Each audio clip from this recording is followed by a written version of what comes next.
沙特放出风声，准备全面使用人民币取代美元地位，成为新的石油标的物。这件事情直接给美国本就不健康的经济插了最后一刀。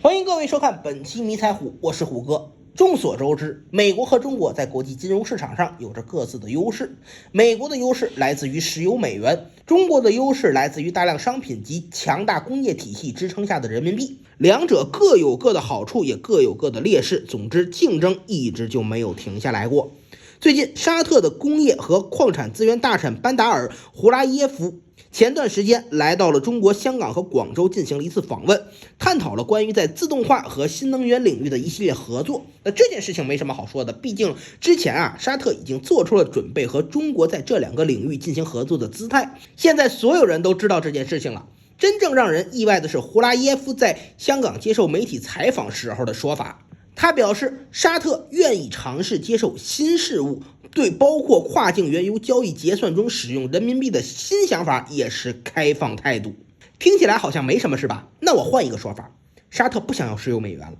他们想搞石油人民币。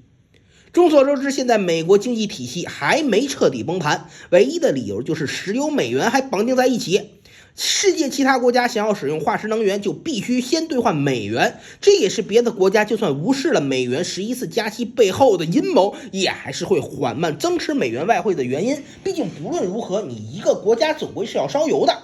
而支撑石油美元的正是沙特。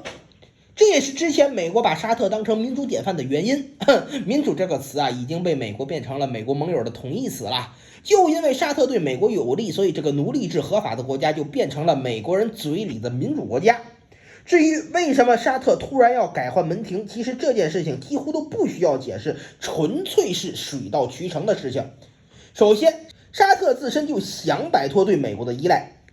包括经贸、武器装备等一系列项目。沙特王储小萨勒曼在2016年就提出了2023愿景，旨在降低国家对石油收入的依赖，推动经济多元化，大力进行新能源转型。只不过当时沙特还没有想好和谁合作搞能源。8年后中国新能源崛起，沙特想要，中国又有卖的打算，那双方自然是一拍即合。当然，想要执行这个策略也不是完全没阻力，毕竟目前沙特70%到80%的武器都是来源于美国的，沙特的国防和美国高度绑定，国家主权被严重压缩，所以沙特想要实现转型，第一步就是要减少对美国武器的依赖。在沙特政府的主导下，他们一直在小批量、多批次、偷偷的从中国进口装备，尽可能在不引起美国关注的情况下实现军队换装。原本这个时间会拉得很长，但是巴以冲突爆发之后，美国利用出售给沙特武器中留下的后门拦截了胡塞导弹，这件事情让沙特有了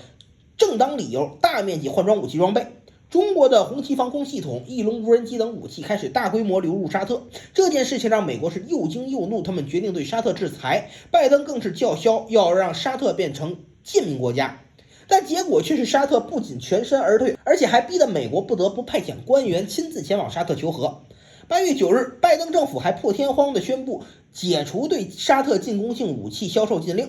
美国人以为自己的行为会让沙特感恩戴德，殊不知这件事情也让沙特认清了美国虚弱的本质，前倨后恭，实在是令人发笑。所以沙特加快了和中国进行合作的速度。去年11月，中沙两国签署了价值为500亿人民币和260亿沙特里亚尔的双边本币互换协议。在这一协议的影响下，中沙两国经济高度绑定，可以说到现在为止，沙特搞石油人民币的时机已经成熟了。所以我才说这件事情只不过是水到渠成而已，没什么值得惊讶的。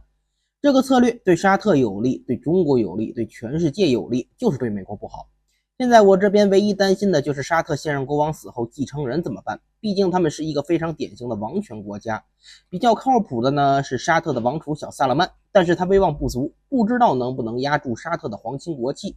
如果压不住，后续政策可能会发生改变，不过这些就不是我们现在需要考虑的事情了。